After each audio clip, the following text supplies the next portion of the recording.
អ្នកធ្វើឲ្យរីងរៃខ្ញុំស្មោកគេស្មងនាង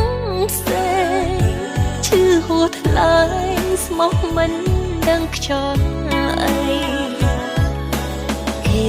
មកសុំបាយក៏ត្រូវជួបនឹងអ្នកថ្មី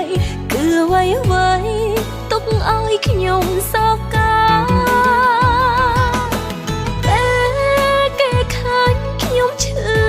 ចាប់គេក៏ប្រាប់នេះហើយជាស្នេហាឆ្ងល់ពីដំបូងរីងក៏បងមិនព្រមថា